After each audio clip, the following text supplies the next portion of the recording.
আসসালামু আলাইকুম। আশা করি সকলেই ভালো আছেন। আমি আমার গার্ডেনের 12 মাসি একটা আমের গাছের ভিডিও নিয়ে এসেছি। দেখেন মাশাআল্লাহ, এখন জুন মাসের প্রথম দিকেই আমার গাছে কি সুন্দর ফুলে ভরে আছে। এই ফুল খুবই সহজে যদি আমরা টিকাতে পারি, সেজন্য আজকে আমার ভিডিওটা, যাতে ফুল থেকে কিছু ফল আমরা টিকাতে পারি। কারণ যত ফুল ফোটে সব ফুলই ফল আনা সম্ভব না, কিছু ফল পুরুষ থেকে যায়। অধিকাংশ ফুলগুলোই পুরুষ ফুল থাকে, সেটা ধরে যাবে। আর যাতে কিছু ফল টিকে যায় সেভাবেই আমরা পরিচর্যাটা করার চেষ্টা করব। দেখেন এই গাছটিতে এই যে আম একটা অলরেডি দাঁড়িয়ে গেছে। কয়েকদিন আগে আম একটা পেকেও গেছিলো, সেই পাকা আমটা পড়ে গেছে, একদম পেকে গেছিলো। তাহলে 12 মাসি একটা আম, যাদেরই ছাদ বাগান আছে আমরা সবাই চেষ্টা করব 12 মাসি একটা আম গাছ রাখার জন্য। এটা বিদেশি একটা হাইব্রিড আমের গাছ।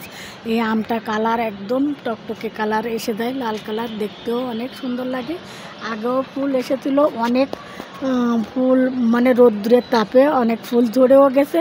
আর ফুলের মাথায় কিছু দানা আছে, এই ফলটা টিকে গেছে আল্লাহর রহমতে। এভাবেই সমস্ত শাখা দেখেন কিভাবে ফুলে ভরে আছে, সব শাখায় এভাবে ফুলে ভরে আছে। এই মুহূর্তে আমরা যে পরিচর্যাটা করব, সর্বপ্রথম যে এই ফুল টিকানোর জন্য তো প্রচণ্ড রৌদ্র থাকতে আমরা 2 বেলা পানি স্প্রে করে দেব। সপ্তাহে একবার করে আমরা লিকুইড ভিমবার, 1 চামচ লিকুইড ভিমবার দিয়ে আমরা 1 লিটার পানিতে ঝাঁকিয়ে গাছটা ভালোভাবে ধুয়ে দেব সকালের দিকে, ভোরবেলায়। এরপরে আছে বিকেলেও আমরা পানি, শুধু সাদা পানি স্প্রে করে দেবো। এছাড়া মাসে 1-2 বার আমরা নিম কীটনাশক, যে তরল সারটা আছে, ওটা স্প্রে করে দিলে কোনো পোকামাকড় লাগার ভয় থাকবে না। তাহলে দেখা যাবে আমাদের এই ফুল থেকে কিছু ফলের আশা করা যাবে। প্রতিটা শাখায় দেখেন আমার কি সুন্দর ফুল আসছে, কোনোটায় ফলে দাঁড়িয়ে গেছে, কোনোটা ছোট ছোট মার্বেল গুটির মতন এসে গেছে। যতটা শাখা আছে সব শাখায় এইভাবে ফুল এসে গেছে, কোনো একটা শাখা বাদ নাই। মাশাআল্লাহ, 12 মাসে এরকম একটি গাছ যদি থাকে তাহলে ছাদে আমরা খুবই সবসময়ের জন্য আমরা এইভাবে ফুল ফল পেতে পারবো। কারণ কখনো ফুল থাকবে, কখনো কাঁচা আম দেখা যাবে, কখনো গুটি এসে যাবে। এভাবে 12 মাসকাল আমরা এখান থেকে এভাবে ফল পেতে পারি। তো সবাই চেষ্টা করব ছাদ বাগানে এরকম একটি 12 মাসি আম গাছ রাখার জন্য। আর সেই আম গাছে যদি এত সুন্দর ফুল এসে যায় তাহলে সেটা টিকে রাখার জন্য আমরা আপ্রাণ চেষ্টা করব।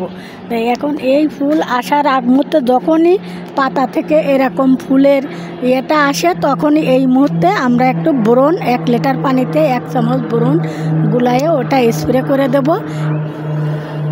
এরপরে আসছে যখনই ফুলটা ফেটে যাওয়ার সময় আসবে, ফুল যখন ফোটা শুরু করবে, ওই মুহূর্তে আমরা কোনো কঠিন কোনো কীটনাশক আমরা ব্যবহার করব না। ব্যবহার করলে তখন দেখা যাচ্ছে ফুলে কোনো পরাগায়ন হবে না, তখন আমাকে ফুল থেকে ফলেও পরিণত হবে না, সব ফুল ঝরে যাবে। এজন্য আমরা চেষ্টা করব যখন দানা দানার মতন আসবে সেই মুহূর্তে আমরা কীটনাশক ব্যবহার করতে পারি। তারপরে সবসময় চেষ্টা করব জৈব কীটনাশক ব্যবহার করার জন্য।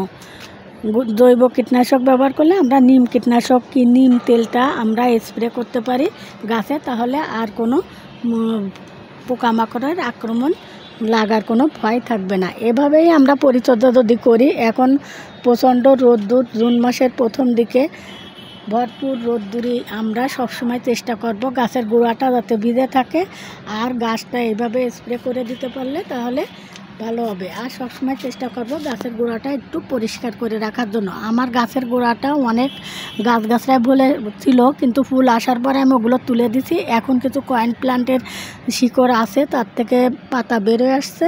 পাশেই আছে একটা চুইঝাল গাছ, যার জন্য আমি ওইগুলোকে আর তুলি নাই। তারপরে চেষ্টা করি আপনার যখন পরিষ্কার পরিচ্ছন্ন রাখার জন্য।